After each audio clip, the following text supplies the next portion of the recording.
In the spring of 1932, the global economy was collapsing under the weight of the Great Depression.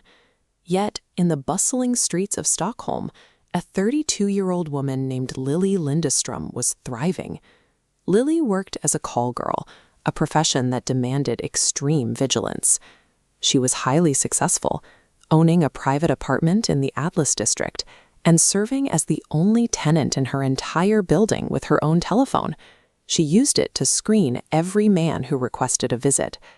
To protect herself further, Lilly developed a strict check-in protocol with her neighbor, Minnie Jansen.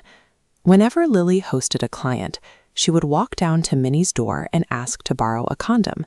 This exchange was a code, a physical proof of her safety. Lilly was a professional who controlled her environment with absolute precision. She had a vetted client list, a telephone gatekeeper, and a safety code. Breaking through these layers of defense would have required a level of trust that seemed, on the surface, impossible to exploit. April 30th is Walpurgis Night in Sweden.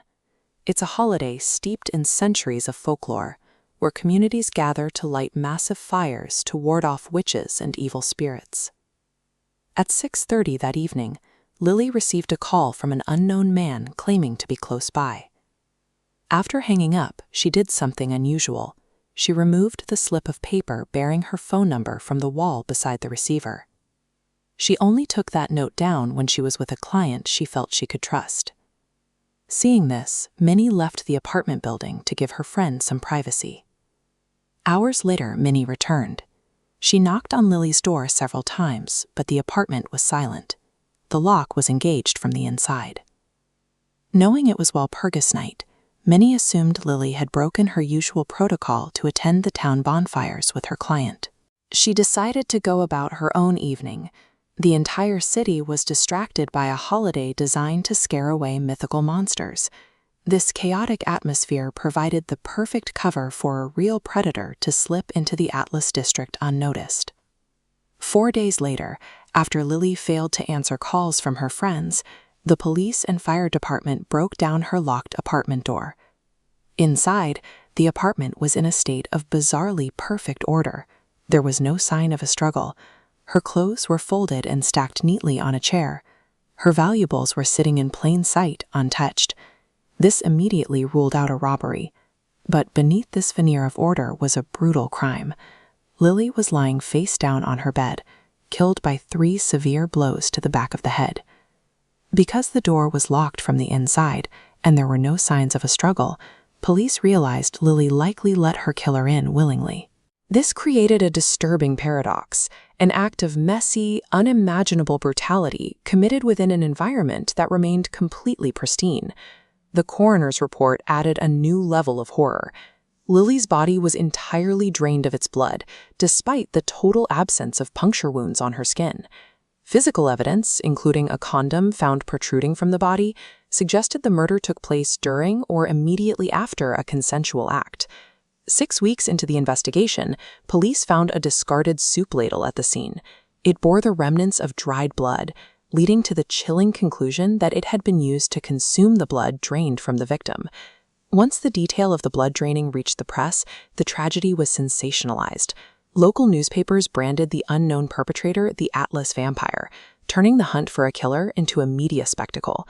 Detectives used Lilly's meticulous records to track down 9 specific suspects. At one point, a witness recalled seeing a man carrying a porcelain container identical to one missing from the apartment. Yet every lead ended in an alibi or a dead end. The horrifying signature of the crime blinded the public, who became fixated on the idea of a monster. While Stockholm looked for a phantom, a highly organized killer slipped away from justice. The frustration of the case lay in the evidence.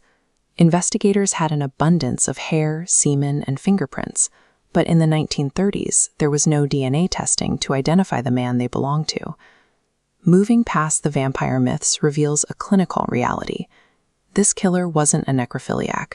They were driven by a specific, rare paraphilia involving the consumption of blood. The closest psychological parallel to the Atlas killer is Peter Kürten, the vampire of Dusseldorf.